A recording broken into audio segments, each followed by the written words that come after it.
ईद के बारे में भी बात कर लेंगे ना। आपको पता है अब हमारे साथ होंगे मजहर अब्बास साहब, सीनियर सहाफ़ी मजहर अब्बास हमारे साथ हैं। Thank you for your time. Eid मुबारक मजहर साहब। मजहर साहब आपको ईद मुबारक हो। अच्छा मजहर साहब, let's talk about Punjab first, क्योंकि पंजाब में जो हम कैंपेनिंग देख रहे हैं ना, आई एम सॉरी एक बात वी हैव टू से कि वो कैंपेनिंग देख के लगता नहीं है कि मुल्क में इतनी महंगाई है और आवाम पिस रही है।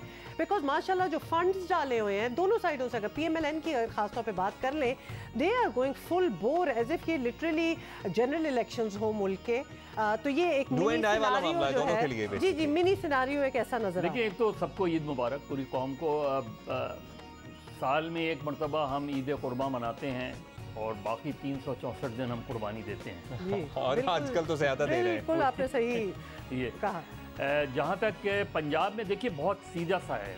पंजाब में जो बाई इलेक्शन हो रहे हैं उनमें से कम 10 सीटें ऐसी हैं जो आज़ाद उम्मीदवार ने जीती थी, बाद में वो तहरीक इंसाफ में चले गए थे। तो उन आज़ाद उम्मीदवार ने जो सीटें जीती थी वो PMLN और PTI के मुकाबले में जीती थी।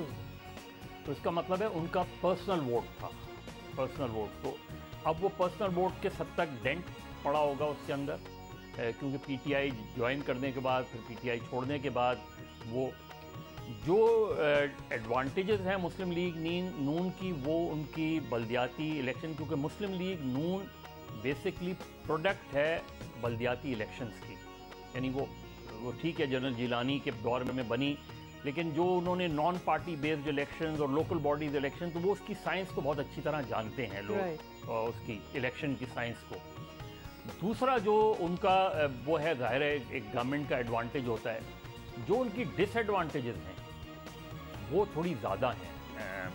सोहेल बड़ा बीइंग इन गवर्नमेंट प्राइमरीली, पहली चीज़ ये कि उन्होंने उन लोगों को टिकट दिया है जिनके खिलाफ उन्होंने इलेक्शन लड़ा था 2018 में। तो जो PMLN के वो लोग जिन्होंने उस वक्त कैंपेन की थी और वो पूरे 2-2.5 साल कैंपेन उनके खिलाफ खड़े रहे, वो आज ये मुस्लिम लीग नून की क़यादत से सवाल करते हैं कि आपने उन्हीं लोगों को उठा के टिकट दे दिया। बिल्कुल मेक सेंस। तो उसमें हो सकता है कि कुछ वोटर उनका घर बैठ जाए, कुछ वोटर उनके खिलाफ वोट दे दे, और कुछ जो नजरियाती वोटर होता है वो इसको एक ज़रूरत समझ के जो है देता ही है। तो ये बात खुद मुस्लिम लीग नून के लीडर्स से मैंने पूछी और उन्होंने कहा कि ये हमें डिफ़िकल्टी हो रही है पंजाब के अंदर।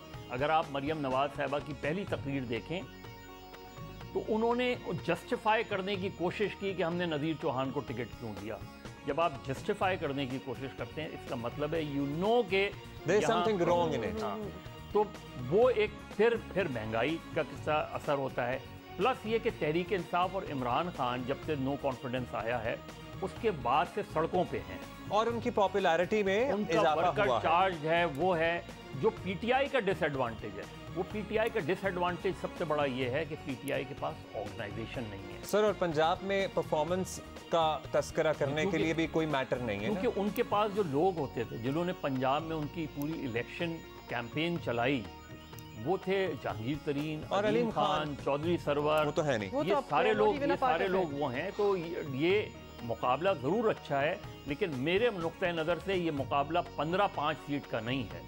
ये मुकाबला या तो 50-50 होगा या 60-40 होगा। चलें लेट्स सी क्या होता है। अच्छा, coming to Karachi now Mazhar sahab, मतलब यहाँ एलाइज कह लें, कितना ही आपको इत्तेफाक राय बाकी बचता हुआ नज़र आ रहा है। कराची के बल्दियाती इंतखाब भी अब सर पर हैं सर्टनली, और उसके अलावा जो MQM के मुआहदे हुए थे जिस पे वो बड़े कॉन्फिडेंट थे कि भाई अब तो सारी पार्टी जामिन है इस मुआहदे की, उसमें कोई 1 इंच भी नहीं, क्वार्टर इंच भी कोई पेशरफ्त हुई है। देखिए, सबसे बड़े तीन शहरों में बल्दियाती इलेक्शन हो रहे हैं 24 को। एक बदीन में जहां जुल्फ़िकार मिर्ज़ा साहब और डॉक्टर फहमीदा मिर्ज़ा का अच्छा खासा होल्ड है, तो वहाँ पीपल्स पार्टी को प्रॉब्लम हो सकती है। और डॉक्टर फहमीदा मिर्ज़ा से मेरी गुफ्तगू हो रही थी तो वो ये कह रही थी कि पीपल्स पार्टी बहुत ज़्यादा प्रेशर और जो उनका जो गवर्नमेंट्स की टैक्टिस होती हैं जिस पे उन पर इल्ज़ाम भी लगा फर्स्ट फेज़ के अंदर, वो है।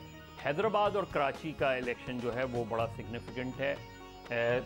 Tehreek Labbaik is a party to watch. Indeed they have proved again and again. उसकी वजह क्या है? उसकी वजह यह है कि जो कराची में एक बड़ा स्ट्रॉन्ग वोटर है वो है बरेलवी वोटर, जो कराची में शुरू में कराची हैदराबाद में JUP का बड़ा होल्ड रहा है। जमीयत उलमा पाकिस्तान, मौलाना शाह अहमद नूरानी मरहूम की, उनका बड़ा होल्ड रहा है। वो वोटर पे शिफ्ट हुआ और वो गया सुन्नी तहरीक के अंदर। अब सुन्नी तहरीक की कोई इलेक्टोरल सपोर्ट नहीं थी, लेकिन वो वोटर अपनी जगह, फिर वो वोटर गया MQM में। मेमन ये सारी जो वो थी, ये MQM को वोट देते आ रहे हैं। जब MQM की तकसीम हुई और MQM के अंदर इख्तलाफात हुए तो वो वोटर जाके जुड़ गया तहरीक लब्बैक के साथ। वो इसी वजह से 2018 के इलेक्शन में जहां और बहुत से फैक्टर थे, MQM की जो सीटें लूज़ हुई हैं उसमें तहरीक लब्बैक फैक्टर भी एक इम्पॉर्टेंट फैक्टर है, क्योंकि हर कॉन्स्टिट्यूंसी में उन्होंने 20,000 30,000, यहाँ तक कि लियारी में बिलावल भुट्टो तीसरे नंबर पर आए और वो दूसरे नंबर पर आए।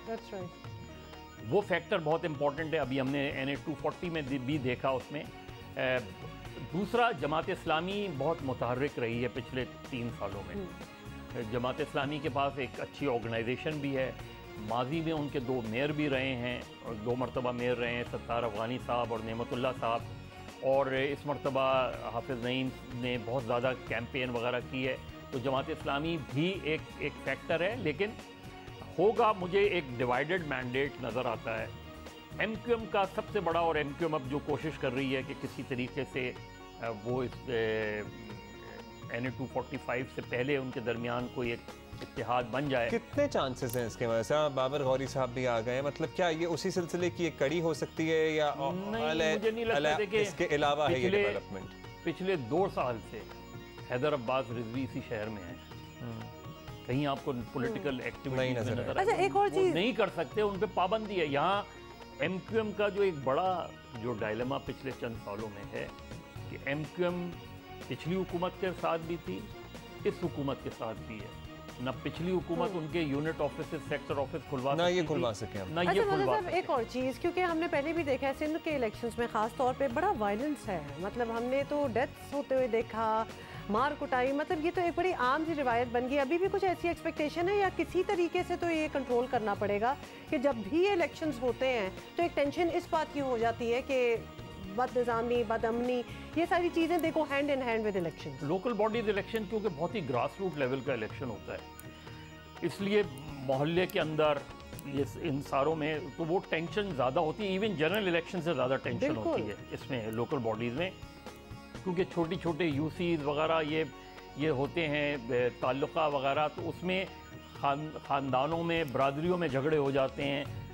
आई होप कि इस दफ़ा ज़रा अमन अमान की सूरत हाल बेहतर रहे। मज़ा टाइम कम है हमारे पास, जाते जाते हमने पूछना आपसे ये है कि अब ईद का भी तो मौका है ना। अच्छा, भूल ही गए थे, सारी ईद का भी तो मौका है ना, तो आपकी फेवरेट डिश इस ईद पर क्या रहती है? बाद लोगों को भुना गोश्त पसंद है, कच्चे कीमे के कबाब या फ्रेश कलेजी, या ये आपका सबसे ज्यादा आप शौक से क्या खाते हैं इस ईद? क्या स्विच मारा है वैसे हमने, आपने देखा है जल्दी से खाने की बात हो जाए। देखिए, आज से कुछ साल पहले तो मसाले वाली चीज़ें अच्छी लगती थी, अब ज़रा इज्तनाब करते, अब ज़रा जो है वो हाँ अब थोड़ा सा मुश्किल होती है, बट स्टिल जो है ईद के दिन बारबेक्यू घर के अंदर हो ही जाता है शाम में। हाँ, शाम में हो ही जाता है, तो वो जैसा भी अच्छा बन जाए, कोई एक ख़ास फेवरेट नहीं, लेकिन मेरी हमेशा से फेवरेट चिकन टिक्का रहा है, हमेशा से। चिकन वाले हैं लोग, ये हम अपना अलग ग्रुप बनाएंगे ईद पे चिकन खाने वालों का। भाई ऑल टाइम फेवरेट, और कभी कभार आप वो गोश्त इतना देख के ना, घर में भी गोश्त आ रहा है, आप भी दे रहे हैं, तो you want to stay away